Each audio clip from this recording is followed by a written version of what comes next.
Hi there everybody, this is David, and Square Enix is opening up that Dragon Quest vault. Yuji Horii himself is reflecting back on the Dragon Quest series, and he's talking about developing a whole bunch of games way back when in the 90s and 2000s, and what was going on with that. And he's even talking about, the Zenithon trilogy as well, in addition to Dragon Quest IX.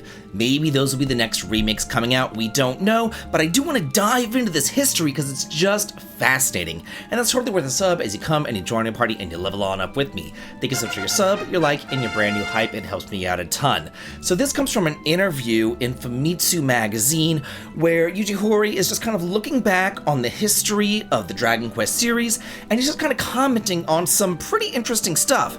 He even said that Terry was originally a candidate for the main character of Dragon Quest VI, but they said that he was a bit too eccentric, so they made him one of the companions instead.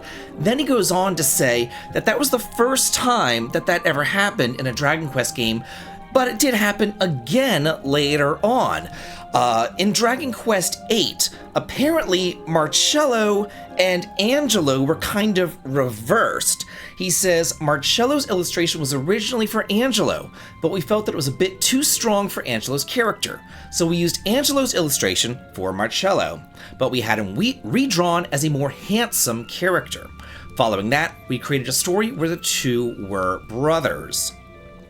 Then he goes on and he says, hey, you know what? Speaking of Terry and, siblings and all that kind of stuff, we all know Terry's sister, Millie.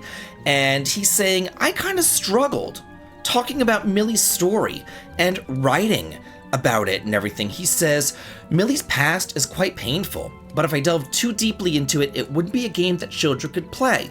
I think that he ended up leaving a lot of details to the players' imaginations rather than depicting them in too much detail. And yeah, Millie is one of the more just tragic characters of Dragon Quest VI. Her story kind of brings me to tears. She's an orphan along with Terry, but Terry goes off, and whenever Terry leaves, she is basically sold into sex slavery. It's kind of crazy.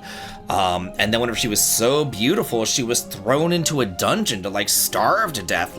Gosh, the poor girl. So he said it was so dark and it was very difficult to write her. But then he says, you know what? There was a really, really fun thing to write, a really, really fun character to write, and that was Maribel in Dragon Quest VII. He says, I thought that it'd be fun if she wasn't too ordinary, but I would rather her to criticize me mercilessly. I can't speak. And she says, she's what we would now call a tsundere character, but the term tsundere did not exist back then, though. And then he goes on to talk a little bit more about writing. He says that whenever Dragon Quest VII came around, he had a lot more staff, and he could do a lot more stuff. So that's when we first implemented the conversation system. In Dragon Quest VII on the PlayStation 1, you could actually talk to your party members. If you selected talk and there was no NPC in front of you, you would talk to your various party members there, which was such a cool thing. One of the first games actually to do that. I think the very first one was probably the skits in the Tales series, but this was really, it was kind of cutting edge back then. Then he says, okay, that's some writing. You had hard times writing about Millie, you had fun writing about Maribel, but do you have any other characters that you found difficult to write about? He said, you know what, it wasn't so much the characters. The storyline is perfectly fine. Plot is easy to write about. The hardest thing to write about are the lines of the ordinary townspeople. He says there are many characters who don't say anything particularly important, and, writing for them was actually the hardest part, which I think is kind of interesting. You would think that they would just kind of talk about what was going on and, where to go and what to do and all of that kind of stuff. Then he moves on to the creation of Dragon Quest IX, which I recall pretty vividly, I must say. He says that he was a little bit disheartened by the fan reaction to Dragon Quest IX. Yeah, you think? Man. Because before that, every single Dragon Warrior game, Dragon Quest game, had debuted on a home console, and it was always the console that sold the best. So for Dragon Quest 1 through 4, it was on the Nintendo Entertainment System, the NES. For Dragon Quest 5 and 6, it was on the SNES. For Dragon Quest 7, it was on the PS1, Dragon Quest 8, PS2. Whenever it came time for Dragon Quest 9 to come out, you would think that they would have put it on the Nintendo Wii, but maybe the Wii was too underpowered, maybe they didn't want to do that. I know that they ended up putting Dragon Quest 10 on the Nintendo Wii, but, you know, nobody was really buying the Xbox 360 in Japan at all, and the PlayStation 3 was not exactly known for its ease of use or for its JRPGs, so instead they went to the Nintendo DS. And it says, some fans were taken aback. Yuji Horii goes on to say, you know, the reason why I wanted to do it on the Nintendo DS was, number one, it was the highest selling system, but number two, that it provided easy and quick play over local networks. Various connectivity features were made available, including the ability for 4-player local multiplayer. But fan response was also mixed, to say the least.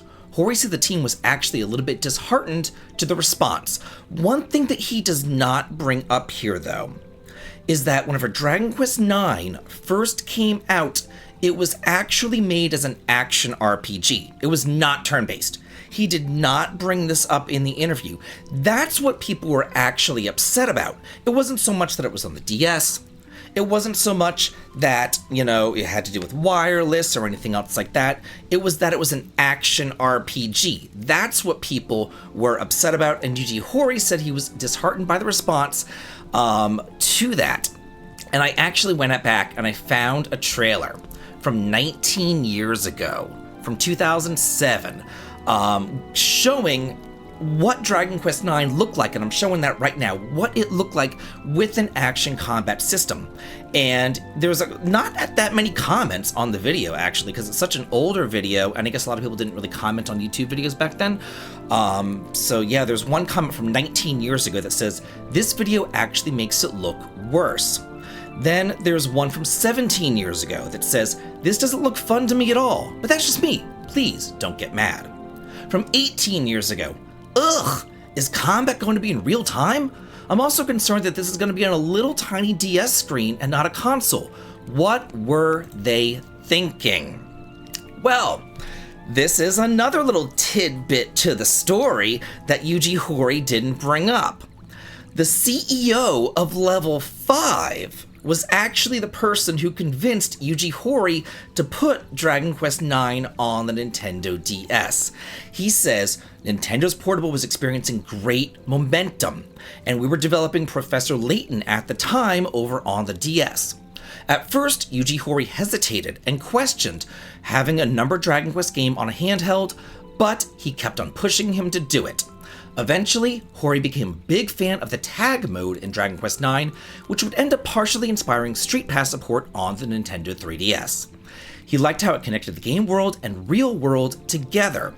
Yuji Horii also said that his wish was just to have Dragon Quest be enjoyed as many people as possible. Again, another reason why they release Dragon Quest games on the consoles that have the most players on it.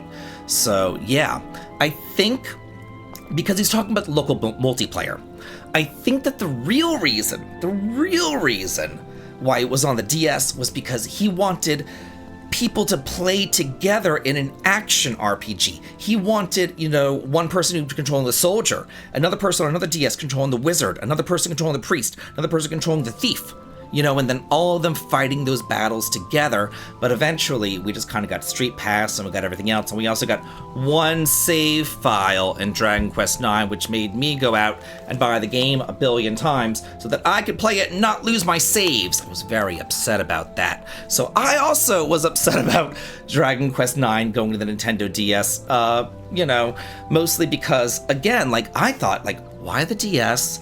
Is it going to be low powered? You know, the Dragon Quest VIII was so great on the PlayStation 2. I didn't like the action combat that I saw in the magazines at the time, and I remember being very upset about that as well, but I am glad that it turned out this way. I think it's very interesting that Yuji Horii is talking about these older games. In particular, older games that haven't yet been remade, such as 6 and 9. And we know that they're not really doing them in order. They're just doing whichever one comes first. Dragon Quest VII was ready first.